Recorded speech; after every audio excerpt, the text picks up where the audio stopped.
শুভ সকাল। দেখো প্রতিদিনের মতো আজকেও আমি একটা নতুন ব্লগ নিয়ে চলে এসেছি।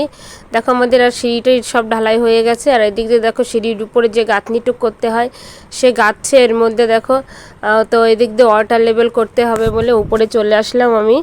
আমার কর্তা আছে নিচের দিকে, তো আমি উপরে এসে কারণ ওদিকে নিচের দিকে তো আমি লাগল পাবো না, সেই জন্য তো তার জন্য দেখো আমি নিচে দাঁড়িয়ে করতে পারছি না বলে আমি সিঁড়ির উপরেই দাঁড়িয়ে ওয়াটার লেভেল করছি, যে কোন পর্যন্ত গাঁথনি হবে সেটাই হচ্ছে।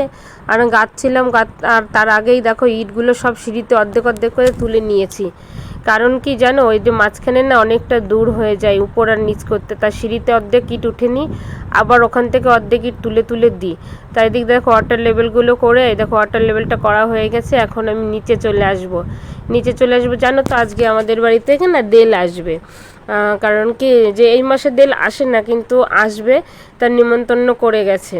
আর এদিক দিয়ে দেখো আকাশও মেঘও ভরে এসছে, এদিক দিয়ে গাঁথনিও হচ্ছে। এতটা কাজের ব্যস্ত হয়ে গেছি যে সব সময় কোনো কিছুই করা সম্ভব হচ্ছে না। দেখো আমার ছোট মেয়েটার এতভাবে ঠান্ডা লেগেছে, আর দেখো মুখ টুক সব ফুলে গেছে, আর দুপাশে ওই যে কি বলে সেটা লাগানো রয়েছে ঠান্ডার জন্য, টনসিল ফুলে গেছে। আর দেখো মুখ কিভাবে ফুলে গেছে ও ঠিকঠাক মানে কথাও বলতে পারছে না আর কিছু খেতেও পাচ্ছে না, ঠান্ডা এত পরিমাণে লেগেছে। তা দেখো আমার ওয়াটার লেভেল করে টোরে সব গুছিয়ে আমি ওখান থেকে চলে আসলাম, আর আমার কর্তা ওখান থেকে দেখো গাঁথার জন্য আবার শুরু করে দিল। আর আমি এইখান থেকে ইট বয়ে বয়ে নিয়ে ওখানে আবার দেবো অর্ধেক অর্ধেক করে। আর এদিক দিয়ে দেখো দেল আসার সময় হয়ে গেছে, আমি স্নান করে নিই, মেয়েকে দিয়ে স্নান করিয়ে সব গুছিয়ে নিলাম। আর এদের দেখো দেলে আমাদের বাড়িতে সেই ধূপ পোড়ানো হচ্ছে, কারণ আমি তো জানতাম না আমাদের বাড়ির পাশে বাড়ি করেছে, তাই ধূপ পোড়ানো হচ্ছে। আর দেখো কী সুন্দর করে নেচে নেচে ওরা ধূপ পোড়ানোর ওই যে ইয়েটা বন্ধনাটা করতে সেটা করছে। এত ভালো লাগছে মনটা যে আগে কোনো দিনও করিনি। কিন্তু আমার কপালটা ভালো হচ্ছে জানো তো, এই দেলটাকে নিয়ে আমার ঘরটা পুরো ঘুরিয়ে নিয়ে এসেছি, কারণ আমার ঘরটা তো এখনও পুরো তৈরি হয়নি। আর ওঠার জন্য সিঁড়ি তো হয়েই গেছে, তোমাদের বন্ধুরা আগেই দেখিয়েছিলাম। তা দেখো দেল টেল চলে গেছে, আর এদিক দিয়ে দেখো মেঘে ঢেকে এসছে। এই পাশে প্রথমে যেটা গেঁথেছে সেটাকে ঢেকে নিয়ে আবার যে উপরে যেগুলো গাছ ছিল একটা ইট বাকি ছিল, ওটা লেবেল করে আসার পরে ওটাও গেঁথে নিয়েছে।